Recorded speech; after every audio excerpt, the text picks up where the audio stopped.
Halo teman, inilah bocoran dari mantan developer agar aman dari penagihan pinjaman online. Nah, berita ini kemarin viral di Twitter. Jadi ada satu developer yang sudah tobat menagih nasabah Galpay dan dia membagikan tips 4 cara agar aman dari yang namanya penagihan pinjaman online.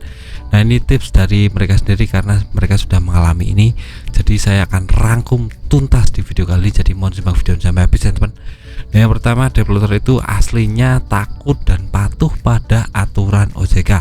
Ini harus teman-teman camkan terlebih dahulu karena peraturan OJK itu sudah mutlak ketok palu. Jadi developer itu artinya tunduk dan takut pada yang namanya aturan OJK. Jadi kita harus tahu tentang aturan OJK tersebut agar kita lebih paham dalam menghadapi yang namanya developer itu. Developer itu juga tahu aturan teman. Sebenarnya buat developer yang pintar, tapi untuk developer yang bodoh itu tidak tahu aturannya. Jadi kita harus paham tentang aturan ini, tentang penagihan pinjaman online itu SOP-nya seperti apa. Tidak menagih intimidatif, tidak boleh yang namanya jam kerjanya lebih dari jam 8 pagi sampai jam 8 malam. Di luar itu melanggar kebijakan. Itu yang pertama. Untuk yang kedua, developer itu takut menagih orang yang kuat mentalnya. Kuat mentalnya itu seperti apa bang? Kuat mentalnya itu orang yang tidak akan pernah bayar tagihan. Jadi dia sudah memantapkan hati ingin Galpay karena ya terdesak ekonomi, tidak punya uang sepeser pun untuk bayar. Jadi developer kalau datang ke rumah orang ini biasanya akan langsung, saya tidak akan bayar tagihan karena sekarang saya tidak punya uang seperti itu teman. Kalaupun saya bayar, saya bayar di aplikasinya, tidak dengan kamu. Nah, kalau sudah seperti ini, developer akan mundur teratur karena ya mereka sia-sia datang ke rumah pinjaman online, akan stres sendiri menghadapi orang seperti ini karena ya dia tidak akan pernah bisa membayar atau tidak punya niat sedikit pun untuk melunasi tagihan. Jadi developer akan mundur teratur dan tidak akan datang ke rumah orang lagi. Jadi mereka memfokuskan kepada orang yang lemah mentalnya, gampang diintimidasi seperti itu ya teman. Jadi saran saya teman-teman harus kuatkan mental dan tidak perlu takut tentang masalah ini. Kita dilindungi OJK kok, jadi jangan pernah takut. Nah, untuk yang ketiga adalah developer itu aslinya juga kejar setoran atau ada target harian yang harus dicapai. Jadi pinjaman online itu menerapkan ini ya teman. Jadi developer itu juga ada target. Misalnya sehari dia tidak bisa menagih orang 5 atau 6, itu akan kena SP atau surat peringatan ya teman. Nah, kalau banyak surat peringatan mereka akan dipecat.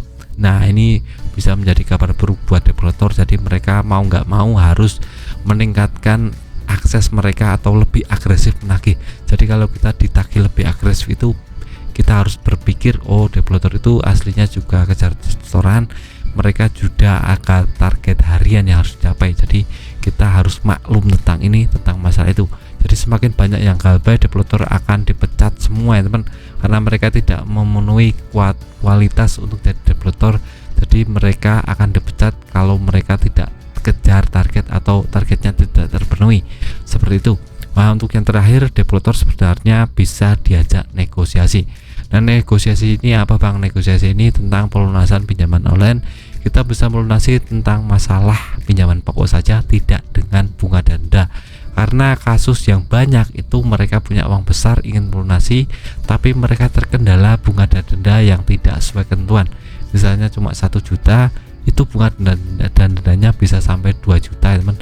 Jadi ini sangat membebani mereka. Jadi bernegosiasi itu bisa untuk developer. Jadi saya tekankan di sini, bernegosiasi itu bisa untuk developer. Jadi developer bisa diajak berunding, bisa diajak bekerja sama, bisa diajak curhat seperti itu teman. Jadi kalau misalnya kita punya kemampuan untuk melunasi, ya kita lunasi saja hutang pokoknya saja, tidak dengan bunga dendanya, dan ini bisa dinegosiasikan dengan developer. Jadi developer memang menerapkan ini, tapi kita kan terlanjur parno dulu, terlanjur takut dulu pada developer. Jadi kita tidak tahu tentang masalah ini. Jadi saya harap melalui video ini teman-teman bisa tahu tentang masalah ini dan bisa mengambil yang namanya edukasi bahwa developer itu juga bisa diajak berunding. Dan saja 4 bocoran dari mantan DC yang sekarang sudah tobat menjadi developer dan sudah normal hidupnya seperti orang biasa. Semoga teman-teman bisa terinspirasi dan bisa mengambil manfaat dari video ini. Yang bagus diambil, yang jelek dibuang seperti teman-teman.